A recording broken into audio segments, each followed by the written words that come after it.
France, जो अपनी संस्कृति और लोकतांत्रिक मूल्यों के लिए वेस्ट में प्रसिद्ध है, इन दिनों गहरे संकट से जूझ रहा है।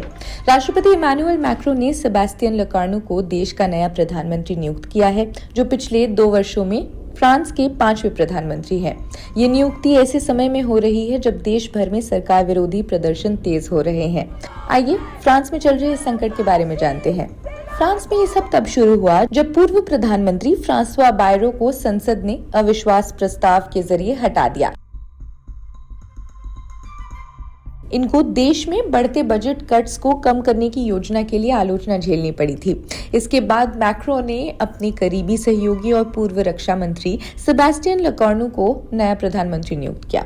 लेकर्नू ने पद संभालते ही घोषणा की कि वो पुरानी नीतियों को बंद करेंगे और जल्द देश को संबोधित करेंगे। कट्टर वामपंथी पार्टी फ्रांस अनबोर्ड LFI ने उनके खिलाफ अविश्वास प्रस्ताव की घोषणा की है। हालांकि अभी तक अन्य पार्टियों का समर्थन इस प्रस्ताव को नहीं मिला है।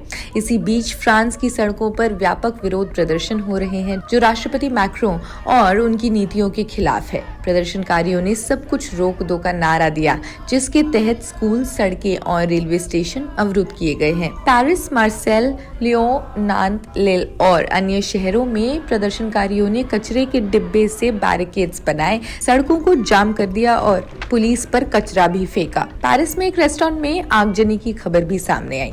फ्रांसीसी पुलिस ने इन प्रदर्शनों को नियंत्रित करने के लिए 80,000 जवानों को तैनात किया।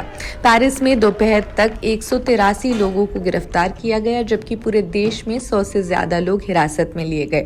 गृह मंत्री ब्रूनो रिटेलो ने प्रदर्शनकारियों को चेतावनी दी है कि हिंसा के लिए जीरो टॉलरेंस होगी। हालांकि कुछ प्रदर्शन शांतिपूर्ण रहे। पेरिस में हजारों लोग इकट्ठा हुए, जिन्होंने मजेदार नारों वाली तख्तियों के साथ मैक्रों और नए प्रधानमंत्री पर भी निशाना साधा। इन प्रदर्शनों का असर कई जगहों पर पड़ रहा है। हालांकि पेरिस मेट्रो और हाई स्पीड ट्रेन ज्यादातर सामान्य रफ्तार से ही चल रही हैं।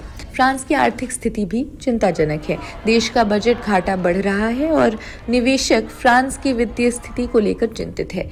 इस हफ्ते एक क्रेडिट रेटिंग की मीटिंग पर भी सबकी नजर है। यदि फ्रांस अपनी AA रेटिंग खो देता है तो एशियाई निवेशकों द्वारा फ्रांसीसी बॉन्ड्स की बिकवाली हो सकती है। अर्थशास्त्रियों का मानना है एक बड़ा आर्थिक संकट अभी दूर है, लेकिन बढ़ती ब्याज दरें फ्रांस की आर्थिक वृद्धि पर एक दबाव जरूर डाल सकती है।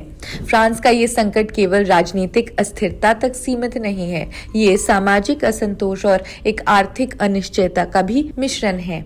नए प्रधानमंत्री लेकर्नू के सामने चुनौती है कि वे ऐसी सरकार बनाए जो संसद में बहुमत हासिल कर सके।